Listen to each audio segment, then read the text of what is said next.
What happens to us after we die is one of the oldest questions people have been asking themselves. Many have proposed to answer that question.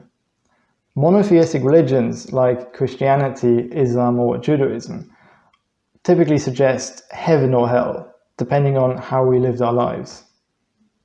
Buddhism and Hinduism suggest a kind of reincarnation where your soul inhabits another person or another animal, and you can be promoted or degraded depending on how you live this life.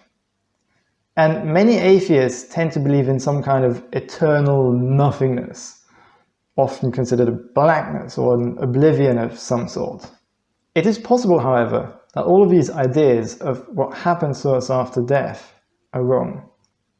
I want to propose to you today another possibility, one that sounds so crazy that you would think it was directly taken out of a fantasy novel of some kind, but that is based on scientific facts and logic.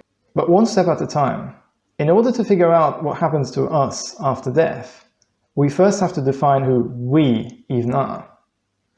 Most people would agree that who we are is not defined so much by what kind of body we're in, but by our consciousness or our qualia. Now, nobody really knows exactly what consciousness is, at least not in this day and age. Maybe you're watching this video hundreds of years into the future and you're laughing about our ignorance, but as of 2021, we still don't know. But we can assume that it is something materialistic, a certain constellation of matter in our brain that forms our consciousness. There is of course a debate to be had about materialism versus spirituality, but everything we could ever prove was in some way materialistic, so that is what I'm going to presume for the sake of this video. Our consciousness is a specific constellation of matter in our brain.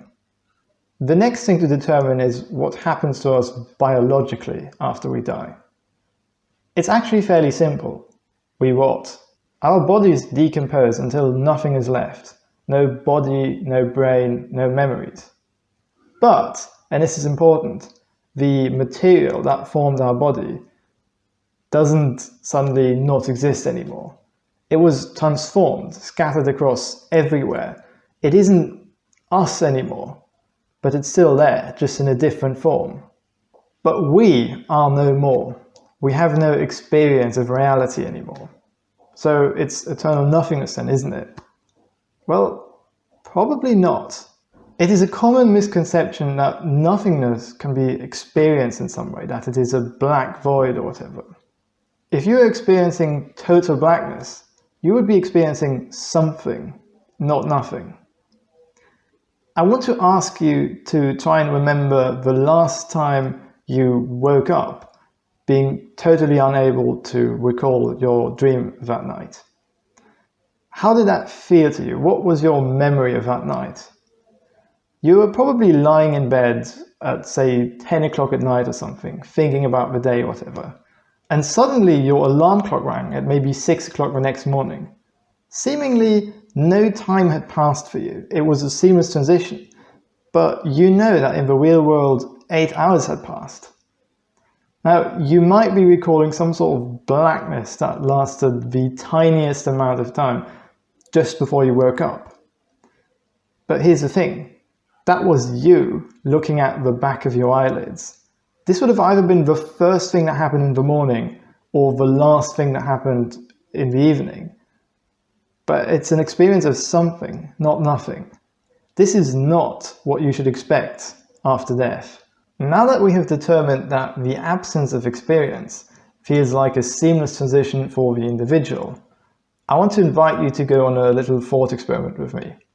And this thought experiment was originally thought up by Tom Clark, the inventor of the term generic subjective continuity. I will, however, add a little bit to it. Imagine you consented to an experiment where a very skilled brain surgeon changed a tiny little thing in your brain. Now, you will be put under anesthesia for this, of course. And as we've already determined, you won't have any experience of that lack of experience. So for you, it will feel like the operation is immediately over. However, you are a slightly changed person. Let's say you have a different taste in music or something, but you are still recognizably you. Let's say you consented to the same experiment again, but this time the changes in your brain would be so substantial that you wouldn't be recognizable as you anymore. Also, your bodily appearance would be changed and your memories.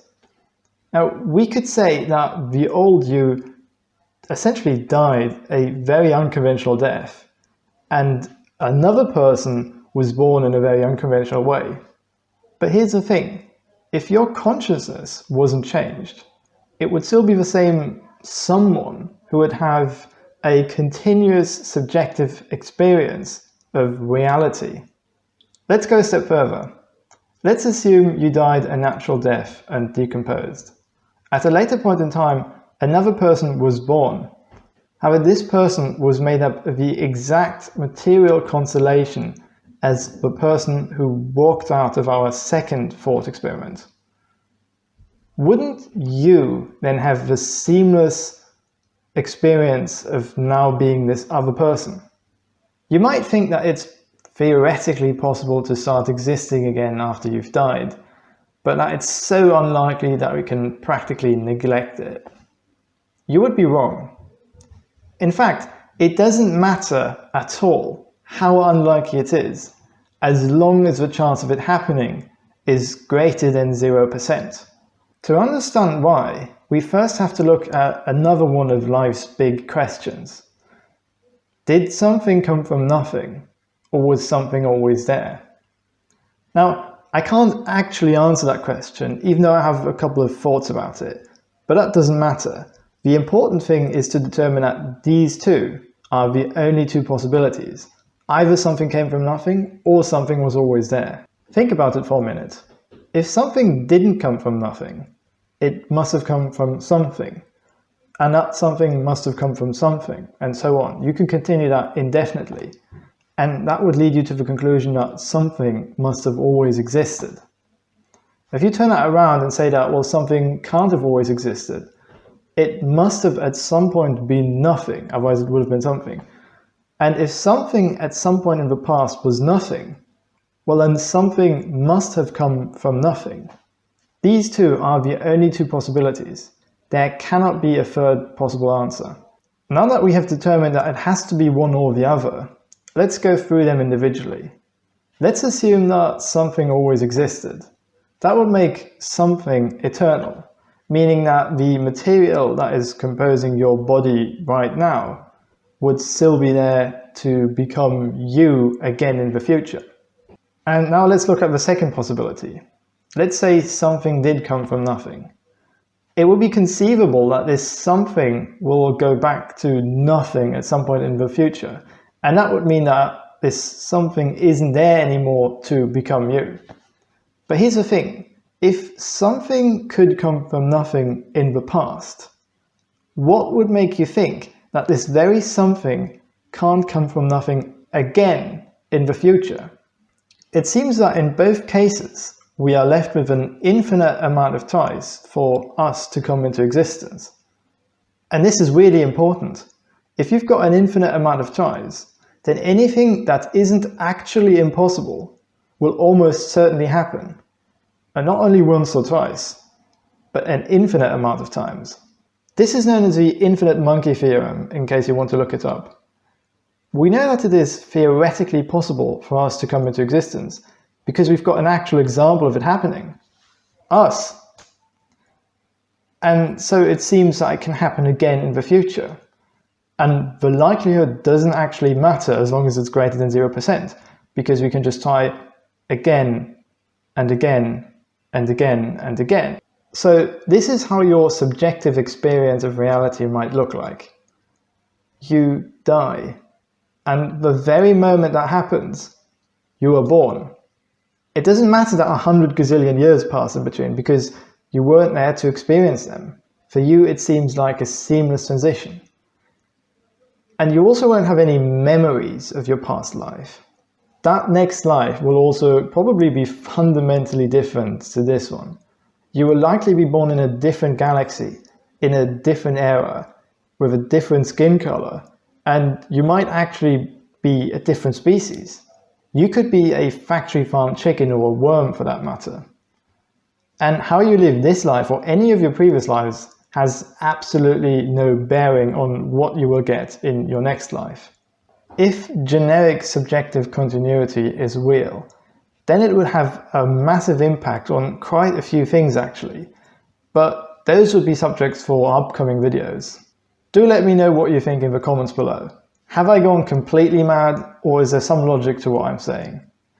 I'll be leaving some sources about the scientific claims I've been making, as well as some further information about generic subjective continuity.